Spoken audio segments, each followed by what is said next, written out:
if you had to give a young kid that was a teenager who was overwhelmed with trying to figure out what they wanted to do with their life, what advice would you give them to get them started in the right direction? Try a bunch of stuff, man. Try everything.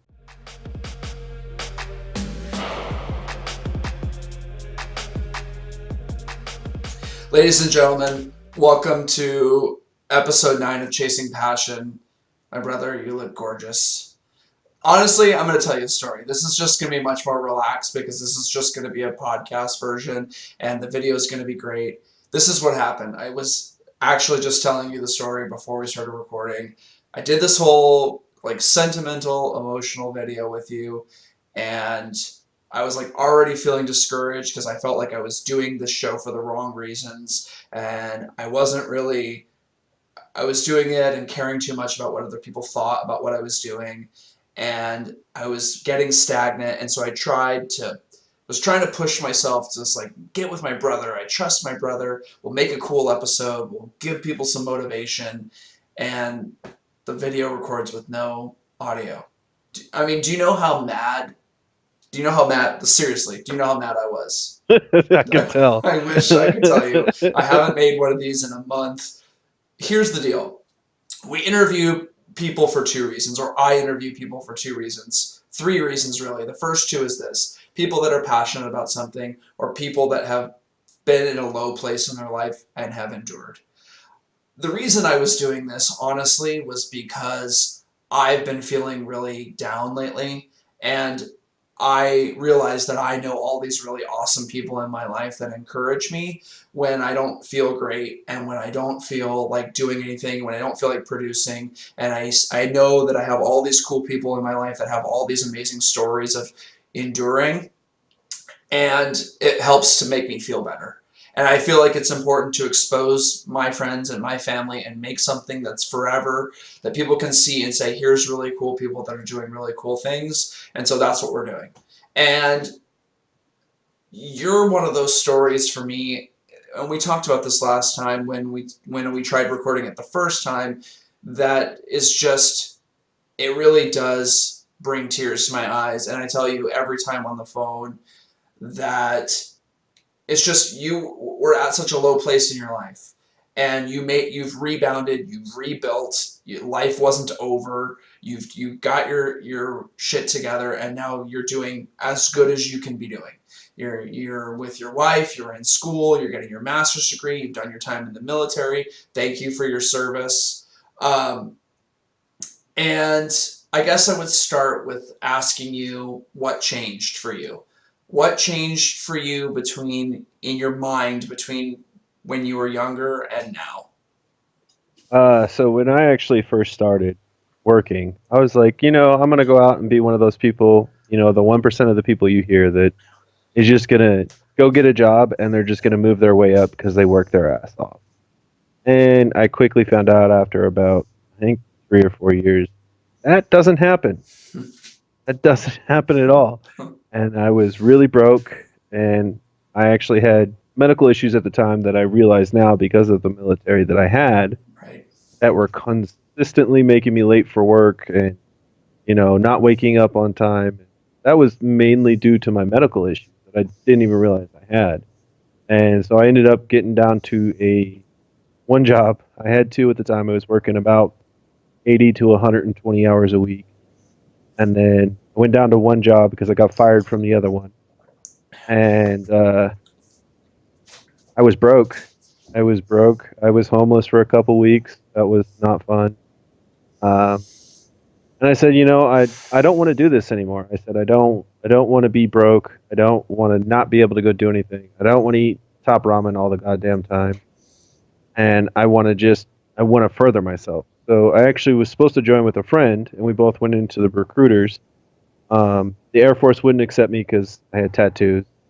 Um, the Marines are just way too crazy for me. Those I guys. mean it's important that you know that about yourself. And I would say, on a side note, I was thinking about this the other day when I was thinking about approaching you to redo this episode.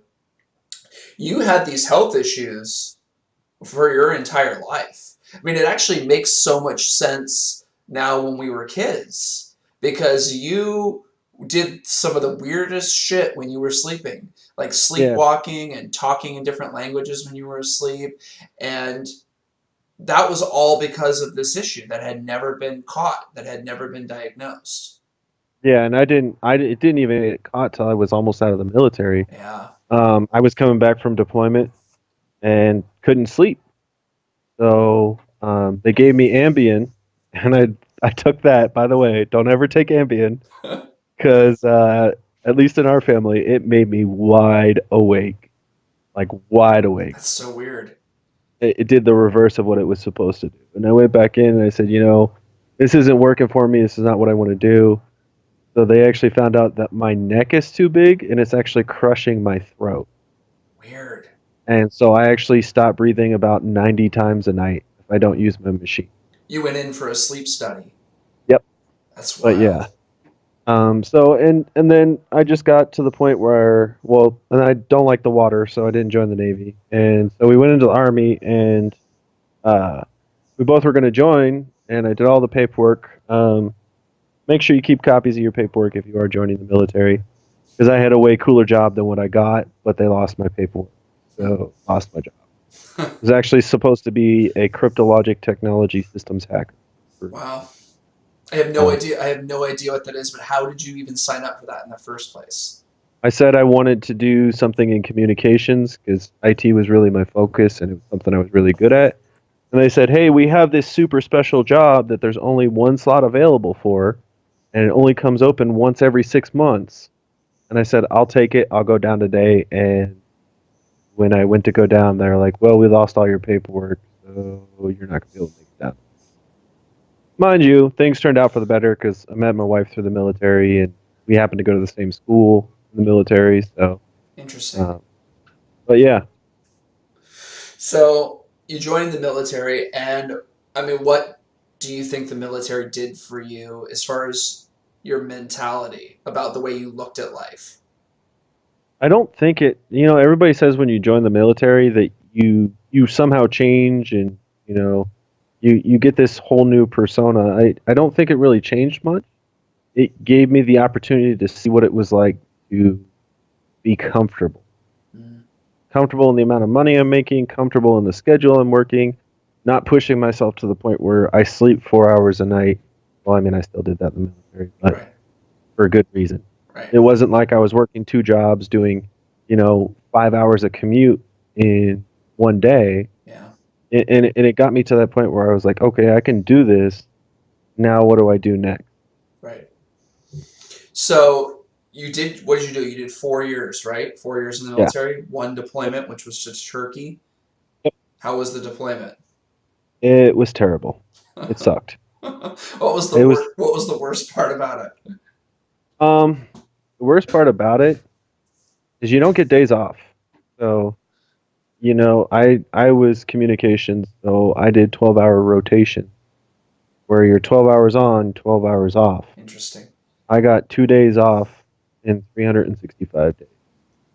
Yeah, So you're constantly in a work mode where you don't go anywhere. You go to work, you go to sleep, go to work, go to sleep. right, Mind you, I got in the best shape of my life, but it's because that's the only thing there was to do. You go work out, right. get strong. And you sort of bankroll money too because you don't have anywhere to spend it. No, I mean there was obviously we had a little like shack shop that the Turkish people had set up that you could get like 6-month-old cigarettes, Right. super awesome sandwiches. Those sandwiches were the bomb, dude. What kind of Best sandwiches sandwich. were It was like a pita, but like a pita pizza. they? Oh, that sounds good. So it's like slit open at the top, and then it was filled with pizza sauce, cheese, and chicken. And they microwaved it for you, and then you ate them. I ate like two of those things every day, like two, easily. That kind of sounds disgusting. No, it was amazing. So, Um, but yeah, no, I mean it's the constant working, and just not being able to go home and go, hey, I want to go relax today, or go play some video games, or sure. or any of that. So then you got, how did they even send you to a sleep study in the first place to get you out of the military? Well, I didn't get out of the military because of my sleep study. I got out because I was done. Right. Oh, got So it. I finished my time, and they said, "Do you want to re-enlist?" And I said, "If you want to give me 50 grand up front, I'll re-enlist." And they said, "Well, we can't do that right now." So I said, "I'm gone." Okay. Well, Um, how did they send you to the sleep study, or what even prompted them to do that in the first place? so I went into my combat medics who were from my unit, and I said, "I'm having trouble sleeping."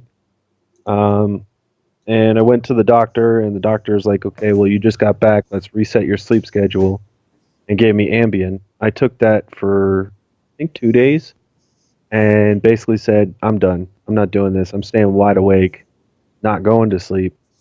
And then went back in, and they actually had to tape measure my neck, and I have an 18 and a half inch neck, and they said, "You're not overweight, but your neck is way larger than it should be." Dude, you're just an animal. You're just Yeah, I because I remember when we were kids, you couldn't get hats that would fit your head. You still are that way. Like so the snapbacks I have to wear them on one, the last hole. the very last hole. Yeah, that's even with the sides of my hair cut short. I cut my sides down to a 3, Just have and a it's still a 1. you just have a I have giant. a Yeah, so I have an 18 and a half inch neck and then a 7 and 5/8 head, Wow, you just which have a the giant biggest dome. biggest size you can buy is 8. So Wow, that'll give you an idea. that's unbelievable. So So yeah, they measured your neck, and then what did they do after that? they said, okay, well your neck is too big, so we're gonna send you for a sleep study.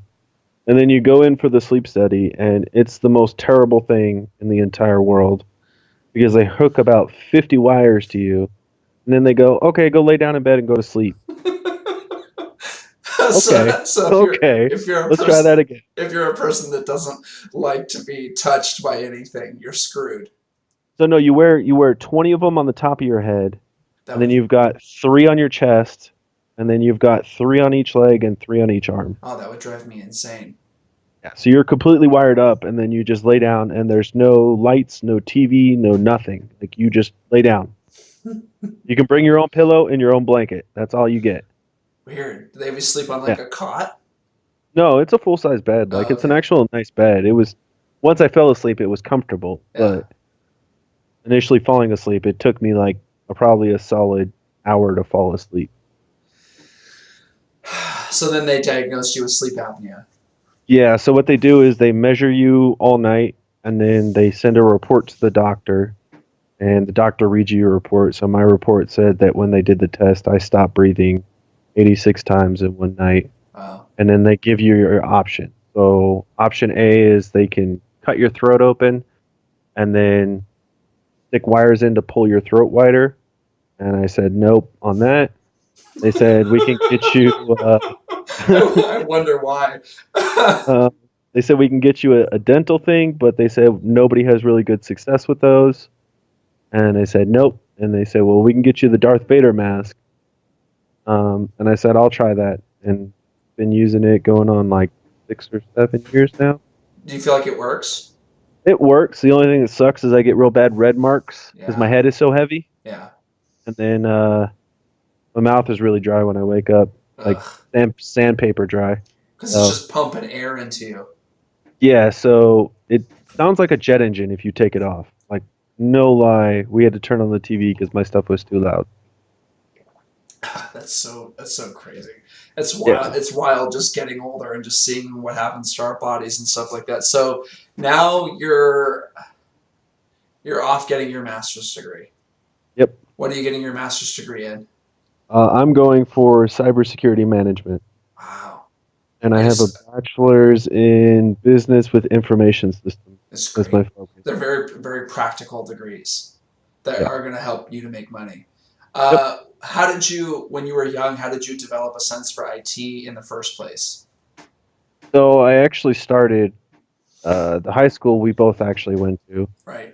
Had some programming classes. I think it was at the time. What was it? I want to say it was something basic Java, some old program that's no longer used for Right. basic Java. I started with that, and that was cool. Then I was like, okay, well, let me upgrade to the hardware. Did a couple hardware classes, and then found that I had a real good knack for selling things as well. Sure. So I could explain the technology to people in a way that would actually make sense. And then from there, You had good communication skills. yeah, yeah, and then from there, it's been like 12 years that I've been doing IT, so I was like, well, I might as well just stick with it. All my experiences in it, so Yeah. it'll be good for the money. Do you do you enjoy it? Like when you're doing the act of actually fixing something, do you find joy or do you find a sense of like what you're doing is meaningful? Um, I wouldn't say it's joy. It sucks fixing things. I would much rather things just stay the way they are and stay not broken. But Sure. it is cool to see something that is so complex protect something so simple. Is the best way to describe it. How did you develop your communication skills as you got older? I talk to people. I got drunk and went to bars. And no lie, I would get drunk and I would go to bars and I would talk to everybody because I had a lot of friends that had no communication skills at all. Interesting. And basically, I was their wingman. So I would go in and go talk to all these people and just kind of built up this repertoire of different skills and different tools and techniques for communicating with different types of people. Interesting. So you kind of went more of a practical route. I would say that your philosophy and the way that you've been thinking about the world, at least as of lately, was was founded in this idea of like you didn't want to be broke anymore. No, I don't like being broke. It sucks. And so you have shifted your mind around doing everything that you can to make sure that that doesn't happen. So, and this is my biggest thing is that when people get complacent and they get into a job that like is their dream job, they stop thriving and they stop continuing themselves and they end up losing their dream jobs a lot of times. If you look at CEOs, CEOs are always doing something. They're always, we're going to make this change, we're going to implement this. It's because they have their job that they're making a lot of money at doing and they're kind of trying to progress the system further. When you get this dream job, you're like, okay, cool. This is what I want to do for the next 50 years. And then you just kind of slack off because it becomes the same routine. Whereas if you're constantly doing stuff outside of work to progress yourself and never stop trying to achieve the next level, then you're constantly going, okay, I'm not satisfied here, so I'm going to move up. You feel like people they get complacent, they get comfortable, and hmm then they don't want to develop any more skills. It happens at my work. I've got people that have been working there 10 years and they're comfortable and they don't want to go anywhere. They don't want any responsibility. Yeah, And, that's not the way to work. yeah, Maybe if you're, 2 to 5 years from retirement, okay, fine. I get it. But, you've got 15, 20 years left to work. You got to keep pushing. And nobody's going to give you anything. And you've got to go out and basically do things on your own time to make yourself look better. Because yeah. working hard doesn't cut it anymore. Yeah, I agree with that. I mean, working smarter definitely helps, and creating good social networks and good networking is super, super important. I would say to you, okay, let's do two rapid fires. The first one is if you had to give a young kid that was a teenager who was overwhelmed with trying to figure out what they wanted to do with their life, what advice would you give them to get them started in the right direction? Try a bunch of stuff, man. Try everything. I mean, like I Ever. said, like I said last time, um, everything. Try everything. Minus drugs. Drugs are bad. So then my second question is if you met somebody that was a little older that was struggling with getting back on track, what advice would you give them? Don't be afraid to start over. I mean, as I've seen, there's been a lot of guys that have done 20 years in the military and were in classes with me, getting their bachelor's when I was in my bachelor's, and they had no problem with it. And that may be something that may be helpful to some people because the path you were on to begin with may not be the ultimate path that you should be. Sure. What do you think are some skills that dad taught you that helped you later on in life? Building stuff, man. Honestly, Dad was very project oriented. He liked to remodel and repair anything and everything he could touch, Yeah. and that has extremely paid off now, owning my own house. Yeah, I mean, you're much crazier than I am at it. You have much more technical ability. Every single time I talk to you, you're fixing something, and when you try to fix something, What, you just YouTube it or Google it? Yeah. Yeah, And YouTube is a great source, and so many people are very highly skilled at their jobs, and they're willing to show you, and they'll put it on YouTube, and you can watch, and you can replay, and you can pause. If you don't understand something, you can pull up another video on it, and it's really an ultimate source for everything, because I don't like doing things and having them break 6 weeks later. I want to do them and have them done. that's true. So the first thing that comes into my mind as I'm thinking, when you were struggling and you were kind of just down in your luck and just trying to figure things out, what do you think about your mentality didn't let you give up? Like, what was it? Like, why did you just keep going? How were you able to be successful as opposed to just being like, I'm just never going to make it? Like, what about your mentality helped you to not give up and actually turn the corner and do, like, basically some amazing things? If you give up, nothing's going to happen. You're just going to sit there and you're going to go, well, I gave up and I'm stuck, and it's just going to get worse. Whereas if you have the mentality of, I'm going to keep trying, and if this doesn't work, I'll try something else, you'll continue to push in the right direction. It may take a little while, but it will continue to push in the right direction. When you were really down, what did you say to yourself in your head to keep going, to fix, like when you got yourself into a jam, what did you say in your mind to figure out the next problem? This sucks. Don't ever do this ever again. Because I don't want to go through this. That's literally what I would say. That's so funny. If you had to give one point where you would say this is the point of all of this, what would you say it would be? The point of all what? Like, if you had to tell people what the point of your message is, what would you say is the single most important piece of advice that you could give to someone? Don't be complacent. Continue striving for the next one up. There may not be as many jobs at the next level, but it's always good to try, and it's always important to continue to push yourself, so that way you may not get that promotion, but you may get a raise out of it, or Yeah. you may learn some new skills that you never knew you could have. How we've already kind of touched on this a little bit because I mentioned it earlier. What do you think the importance of networking and meeting people in when it pertains to business and having a good reputation for the future? How important is that to you? um I don't think about my reputation too much, because I don't really do anything that would damage it. um, I think that good networking is key. Knowing the right people can get you the job over having the right qualification. Yeah, You I may agree. have a little bit of knowledge in something, but know the right person and get in, or you may know everything you need to know, but not get in because somebody else knows something or Yeah, some. yeah, I agree with you. I mean, I would say that networking for me has been the single biggest piece that I have found is meeting people and developing, as far as a work relationship, developing a good work relationship over the course of 10 or 12 years, because then people will come to you and say, oh, I remember that guy. He's a stand up guy as far as business goes. And I'll give him an opportunity. And that's what's allowed me to shift into the job that I have now. Uh, and I mean, I think to me, it's utterly essential. What do you? Let's do some relaxed questions. What do you like to do Okay. with your free time? I play a lot of video games, man. I was What's actually just on Call of Duty before you texted me, so.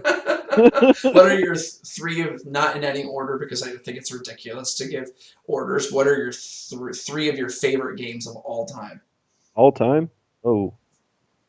Um I'm really excited. It hasn't come out yet, but I'm really excited for this Final Fantasy VII remake. Me That too. looks super crazy. Me too. Um, you know, Honestly, I don't think I really have just three favorites. I think there's a lot of games that I put a lot of time Yeah. into. Okay. What are two other games that you put a ton of time into? I put a lot of time into Skyrim. I actually have that for the Switch now. And what's the other one? Put a lot of time into Final Fantasy 14 online. Wow. Really? I didn't know Yeah, that. yeah. That's That's pretty. what I played for almost all of deployment. was that game. So, and it's actually quite a bit of fun, but the only thing is it's a subscription based. Oh yeah, Uh, I always struggled with that. So here's the question that's going to condemn you or make you. Are you ready? okay, PS5 or the new Xbox? neither. You're not going to buy either of them. I'm probably going to buy the PS5 because Laura needs a new PlayStation, and Sure. the PlayStation's hers. So I don't think either of them. I mean, I have a $2,500 computer that I'm talking to you on right now, Sure. so I'm pretty much at PC mode at this point. I think that eventually consoles are going to die out, You think or they're so? just or they're just going to become PCs. Because if you look Yeah. at the Xbox One or the new Xbox, it looks like a PC. There's nothing Xbox about it. It's literally just a PC case with some stuff. Oh, you're talking about the tower. Yep, Yeah, that's it does look kind of look like a case a little bit. yeah, it looks like a PC case. So I mean, I may buy them just to have them, but I'll probably stick to PC more than anything, honestly. That was probably the most fair answer that you could have given. Uh, my next question to you is how what are your feelings about video games in general and how they factor into your life? Um, Like so what video you games like are what utility do they have for you? they allow me to not think about all the stuff that I probably should be doing, but am not. Because I'm over here on Call of Duty, not doing my homework like I should be, but that's okay. No, honestly, they're a nice escape from everything, and they allow the connectivity of people across the world. Yeah. So, I played with guys from the UK, Ireland, Canada, and all these places, and we've all played the same game together at the same time, and that's something that's very unique that only video games offer. Yeah. And I think that's extremely important. Yeah, I mean, I struggle a little bit because I think I feel the same as you. For me, it's about all about social connection. It's about watching Daniel on stream. It's about playing with you guys. It's about meeting up with my friends and playing Xbox. I guess my challenge is that so many of these games that are coming out, they have hundreds and hundreds of hours that you can put into them. And as I get older, I just feel like I don't have the time to be putting in like I bought Borderlands and I'm not even close. Like I'm on like the third world. I just feel like I get overwhelmed because there's so many other things that I want to do. That it's hard to get into these games sometimes. Whereas like 5 years ago, I could have just sat down and banged out 100 hours on Skyrim, no problem. So, I mean, the biggest thing with that is that you've got to decide. Ultimately, pause and save is great because at the end of the day, yeah, there may be 100 hours worth of stuff to do, but you don't have to do that all in one weekend.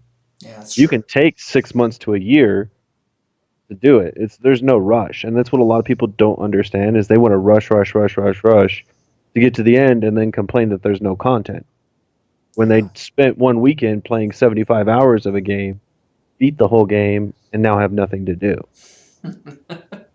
It's true. I mean, Like, come on, come on. people love complaining about the end game, and it's like, bro, you put 100 hours in already. Like it's You a you hundred got your hours. money's worth. You Yeah. paid $60 for 100 hours. You're paying roughly about 25 cents an hour. Yeah. Wow, that's good math. Um, wow. Well, this has been really fun. I mean, to me, I guess the takeaway from the story of talking to you is that whenever I feel down and I'm feeling not good, especially as of late. You know, you and I have been just like rekindling and doing a lot of really great things, and you've been a really great support for me lately. It's nice for you who has really been in some really sucky places, like some shit places, been homeless, been in Turkey, been really in some places that you probably didn't really want to be, to know that uh, you're there to motivate me and help me get through things in life. So, do you want to have a final say of like a call to action, what people should take away and do? I mean, there's really no call to action. People are going to do what they're going to do, but the most important thing is to continue doing. You Yeah. know, don't just say, "Hey, well, I'm not in a good spot right now. I'm just going to give up." because there's always better spots. How do you deal with other people judging you? I don't care. Okay. What are you gonna judge me for? You sound like I you watch sound like cartoons. Dad. I play video games. But I make my own money. Yeah, I buy my own things. it's You true. don't pay my bills, so unless you're going to be nice, don't talk to me. That's You know, great. I love you. This has been a much more raw and fun episode, which is what I was really hoping for. Thank you everyone for watching. I'm trying to get back on the horse and do this. This is my brother John. To, if there's anything that you want linked, I'll put it in the description when we're all done. But yeah, there's some awesome people out there doing some wonderful things. My brother is a great guy. He's been a great. It's funny because I'm older than him, but as the years have gone on, John has. There's a certain level of stubbornness that I think that you possess that has allowed you to be successful because people when it's interesting when you watch someone on a screen, like if someone watches this on their phone and they see you, you become there's like a barrier in between them and you, which is the screen, and they view you almost like a character, or at least I know that I do this all the time. And you're the real deal. Like when you say like I really don't care and I just work I hard, really don't. that's really the truth. You're really like you work hard and you're always developing skills, and every time I call you you're fixing something. And even though you spend time hiking and playing video games and going and doing these things, like you do spend a lot of time learning and managing your time. I mean, do you write a schedule for yourself or do you just kind of have a natural schedule? I have more of a natural schedule. I'm going to get this done early so it doesn't interrupt my video game because I don't want to quit playing. So the video games in turn sort of become a motivation for you, Yeah, and other stuff. like an incentive. Like I'm gonna take care of all the work I have to take care of, so it's not looming over my head. Yeah, yeah. Or if I want to watch a TV show, The Witcher was great, by the way. I haven't seen it Super yet. badass. No, but I try and get my stuff done ahead of time, so that way, 7, 8 o'clock, I'm not stressing out. Oh, I got to go do some homework. I can kind of just sit down and go, okay, well, I'm going to do what I want to do, and not have to worry about anything. That's great. Well, thank you so much for being on the show. Thanks for taking the time. We're going to continue chatting. Thank you, everyone who ends up watching and supporting. It's been wonderful. It's been really motivating for me. I've had a really fun time. I'm really glad I stayed awake to do this. I'm glad you stayed awake to do this. And I'm always awake, dude. yeah, I'm sure you are. Clearly, with your issue. So this episode will be up shortly. Take care, everyone.